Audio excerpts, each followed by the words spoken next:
নমস্কার, সকলে ভালো আছেন? সবাইকে আমার পক্ষ থেকে সুস্বাগতম।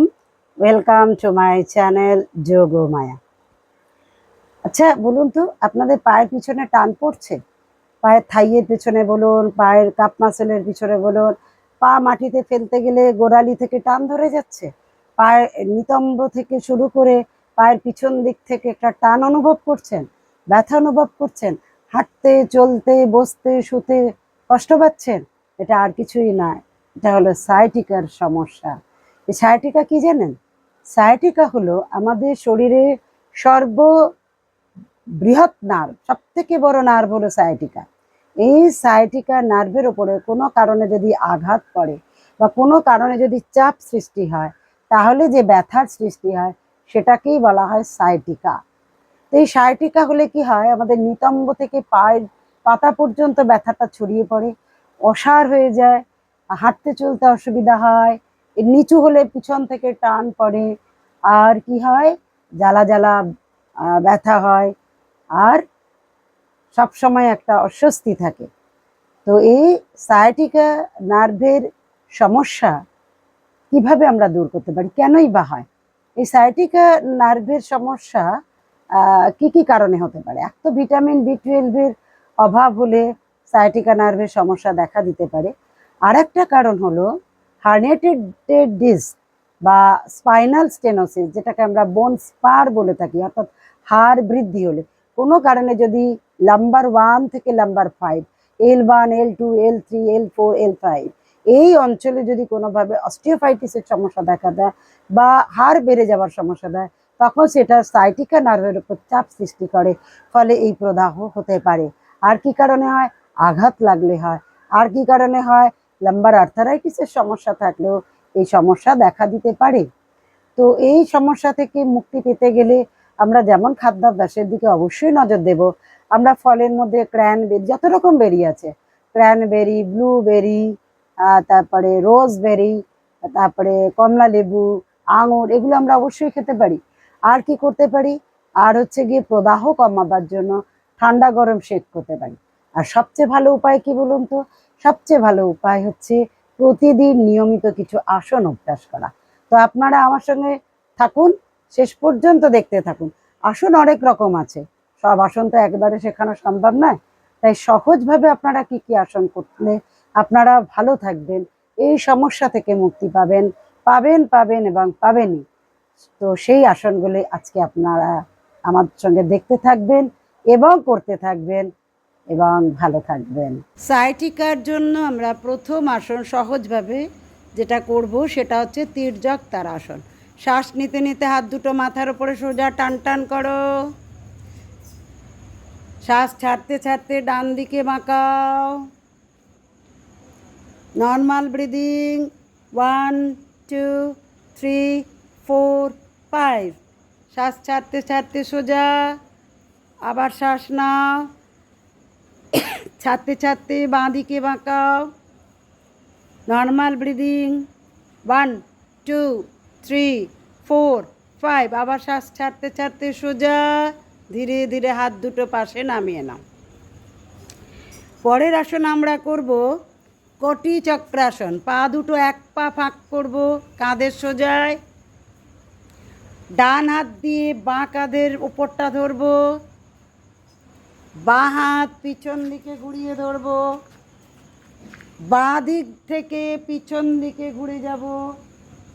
Normal breathing, 1 2 3 4 5। শ্বাস ছাড়তে ছাড়তে সামনে, চেঞ্জ, হাত চেঞ্জ করো, বাঁ হাত ডান কাঁধের ওপরে, শ্বাস নিতে নিতে ডান দিক থেকে ঘোরো যতটা পারবে। Normal breathing, 1 2 3 4 5। শ্বাস ছাড়তে ছাড়তে সোজা, আর একবার করো। ডান হাত ডান কাঁধের ওপরে, বাঁ হাত ঘুরিয়ে দাও পিঠের দিকে, শ্বাস নিতে নিতে বাঁ দিক দিয়ে ঘোরো। Normal breathing, 1 2 3 4 5। আবার শ্বাস ছাড়তে ছাড়তে সামনে, চেঞ্জ করো, হাত বাঁ হাত ডান কাঁধের ওপরে, ঘোরো উল্টো দিক থেকে আস্তে আস্তে, ডান দিক দিয়ে নর্মাল ব্রিদিং 1 2 3 4 5 রিল্যাক্স হাত দুটো পাশে পা সোজা শুরু করো দ্বিতীয় আসন বক্রাসন ডান পাকে সোজা করো বা পা সামনে ছড়িয়ে বা হাত দিয়ে ডান পায়ের হাঁটুকে ঘুরিয়ে ধরে বাঁ পায়ের হাঁটুটাকে ধরো 1 2 3 4 5 ছেড়ে দাও চেঞ্জ পা বাঁ পাকে সোজা করে তোলো ডান হাত দিয়ে ধরো বাঁ দিক দিয়ে ঘোরো 1 2 3 4 5 রিল্যাক্স তৃতীয় আসন শুরু করব আমরা ভুজঙ্গাসন আমরা চেস্টের পাশে হাত রাখবো শ্বাস নিতে নিতে নাভি পর্যন্ত উঠব বা হাতটাকে সোজা করে দেবো যিনি নাভি পর্যন্ত রাখতে পারবেন না তিনি হাতটা সোজা করে দেবেন আর যারা পারবেন তারা নাভি পর্যন্তই রাখবেন তুলে দিন শ্বাস নিতে নিতে সোজা শ্বাস প্রশ্বাস স্বাভাবিক 1 2 3 4 5 6 7 8 9 10 রিল্যাক্স ছেড়ে দাও আস্তে আস্তে হাত দুটো পাশে পরের আসন আমরা করব শলভাসন ডান পাকে সোজা তুলব মাটি থেকে 1 ফুট যার যতটা উঠবে তিনি ততটাই তুলবে কিন্তু হাঁটু সোজা থাকবে 1 2 3 4 5 রিল্যাক্স ছেড়ে দাও নেক্সট বাঁ পা তোলো ধীরে ধীরে 1 2 3 4 5 রিল্যাক্স ছেড়ে দাও আবার করো ডান পা তোলো 1 2 3 4 5 রিল্যাক্স আবার করো বাঁ পা তোলো 1 2 3 4 5 রিল্যাক্স শলভাসন সায়াটিকা নার্ভকে অনেক বেশি শক্তিশালী করে তাই আমরা যদি রেগুলার প্র্যাকটিস করি এতে ভালো থাকবো আর যার সমস্যা আছে তিনিও কিন্তু করলে ভালো থাকবেন পরেরটা আমরা করব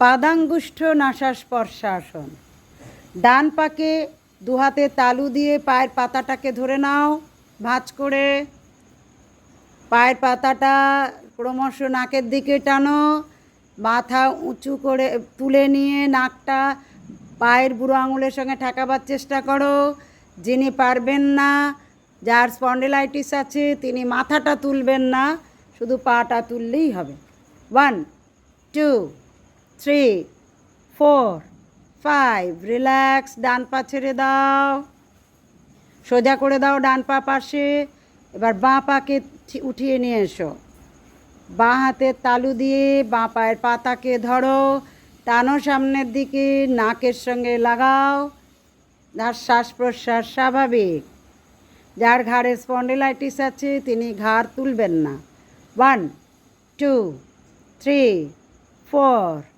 5 রিল্যাক্স ছেড়ে দাও আর একবার করবে দুটো পায়ের তালুকে ধরে নাও